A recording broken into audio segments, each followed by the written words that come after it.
Hello ಸ್ನೇಹಿತರೆ,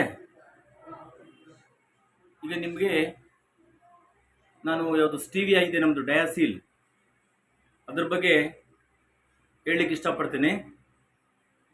ನಾನು ಡಿಸೆಂಬರು 19ನೇ ತಾರೀಕು ನಮ್ಮ ಸ್ನೇಹಿತರೊಬ್ಬರು, ಸರ್ ನೋಡಿ ನಿಮಗೆ ಡಯಾಬಿಟಿಕ್ ಇದೆ, ಅಂದರೆ ನಾನು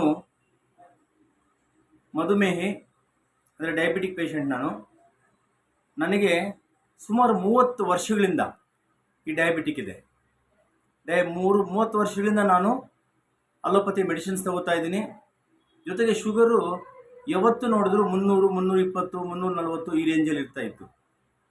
ನನಗೆ ಡಾಕ್ಟರ್ಸು 2 ಟ್ಯಾಬ್ಲೆಟ್ಸ್ ಜೊತೆಗೆ ಇನ್ಸುಮಾಮ್ ಅಂತಕ್ಕಂಥ ಒಂದು ಇನ್ಸುಲಿನ್ ಕೂಡ ತಗೋತಾ ಇದ್ದೆ. ನಾನು ಬೆಳಗ್ಗೆ ಒಂದು 14 ಯೂನಿಟು ಮತ್ತು ರಾತ್ರಿ 14 ಯೂನಿಟು ಇನ್ಸುಲಿನ್ ತಗೋತಾ ಇದ್ದೆ, ಜೊತೆಗೆ ಮಾತ್ರೆನೂ ತಗೋತಾ ಇದ್ದೆ.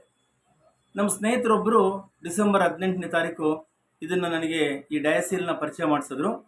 ಇದನ್ನು ಯೂಸ್ ಮಾಡಿ ಸರ್, ಅಂದರೆ ಯಾವ ಥರ ಹೇಳಿದ್ರು ಅಂದರೆ, ಪ್ರತಿದಿನ ನೀವು ಬೆಳಗ್ಗೆ, ಮಧ್ಯಾಹ್ನ, ಸಂಜೆ ಈ ಥರ 3 ಬಾರಿ ಬಿಫೋರ್ ಫುಡ್ಡು, ಅಂದರೆ ಊಟಕ್ಕೆ ತಿಂಡಿಗೆ ಮೊದಲು, ಮಧ್ಯಾಹ್ನ ಊಟಕ್ಕೆ ಮೊದಲು ಮತ್ತು ರಾತ್ರಿ ಊಟಕ್ಕೆ ಮೊದಲು 10 ml ನೀವು ಇದನ್ನು ಯೂಸ್ ಮಾಡಿ ತಗೊಂಡು 15ರಿಂದ 20 ನಿಮಿಷ ನೀವು ಯಾವುದು ನೀರು ಸಹ ಕುಡಿಬೇಡಿ.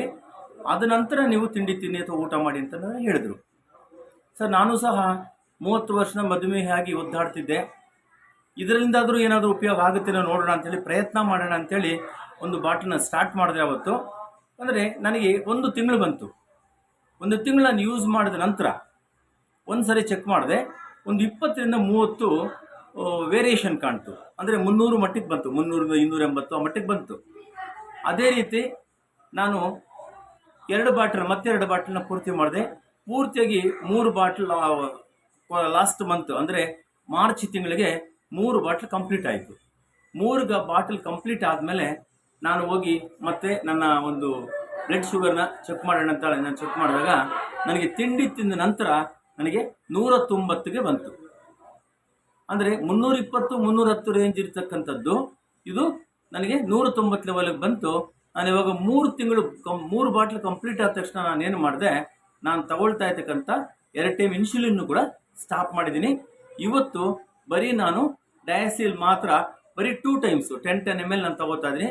ಬೆಳಗ್ಗೆ 1 ಗುಳಿಗೆ ಮತ್ತು ರಾತ್ರಿ 1 ಗುಳಿಗೆ ಮಾತ್ರ ತಗೋತಾ ಇದ್ದೀನಿ ಅಲೋಪತಿ ಮೆಡಿಸಿನ್ನ. ಯೋಚನೆ ಮಾಡಿ, ಇದೇ ರೀತಿ ಇನ್ನೊಂದು ಡೋಸ್ ಏನಿದೆ, ಸೆಕೆಂಡ್ ಡೋಸು, ಅಲ್ಲಿ ಒಂದು 3 ಬಾಟಲ್ ನಾನು ಕಂಪ್ಲೀಟ್ ಮಾಡಿದ್ರೆ ಖಂಡಿತ ಈ ಮಾತ್ರೆ ಕೂಡ ನಿಲ್ಲಿಸಿ ನಾನು ಎನರ್ಜೆಟಿಕ್ ಆಗಿರ್ಬೋದು ಅಂತಕ್ಕಂಥ ತುಂಬ ಆತ್ಮವಿಶ್ವಾಸ ನನಗೆ ಕಂಡು ಬರ್ತಾ ಇದೆ. ಏನಕ್ಕೆ ಅಂದರೆ, ಇದು ಶುಗರ್ ಲೆವೆಲ್ ಒಂದು ಕಡಿಮೆ ಮಾಡೋದ್ರ ಜೊತೆಗೆ ನಮ್ಮಲ್ಲಿರ್ತಕ್ಕಂಥ ಜೀರ್ಣಕ್ರಿಯೆಯನ್ನು ವೃದ್ಧಿ ಮಾಡ್ತದೆ, ಒಳ್ಳೆ ನಿದ್ದೆ ಬರ್ತದೆ, ಲವಲೈಕಿಂದ ಓಡಾಡ್ಕೊಂಡಿರ್ಬೋದು. ಯಾವುದೇ ರೀತಿಯಲ್ಲಿ ನಮಗೆ ಕಾಲು ಉರಿ ಬರ್ತಕ್ಕಂಥ ಡಯಾಬಿಟಿಕ್ ಮಧುಮೇಹಗಳಿಗೆ ಬರ್ತಕ್ಕಂಥ ಯಾವ ಸಿಂಟಮ್ಸಸ್ ಕೂಡ ಇವತ್ತಿಲ್ಲದೆ ನಾನು ತುಂಬ ಲವಲವಿಕೆಯಿಂದ ಓಡಾಡ್ಕೊಂಡಿದ್ದೀನಿ. ಖಂಡಿತ ಪ್ರತಿಯೊಬ್ಬರು ಕೂಡ, ಯಾರು ಮಧುಮೇಹಗಳಿದ್ದೀರಾ, ನೀವು ಇದನ್ನು ಬಳಸಿ ಉತ್ತಮ ರೀತಿಯಲ್ಲಿ ಇದನ್ನು ಉಪಯೋಗಿಸಿ ನಿಮ್ಮ ಒಂದು ಬ್ಲಡ್ ಶುಗರ್ ಲೆವೆಲ್ನ ಕಡಿಮೆ ಮಾಡಿಕೊಳ್ಳಿ ಅಂತ ಹೇಳಲಿಕ್ಕೆ ನಾನು ಇಷ್ಟಪಡ್ತೀನಿ.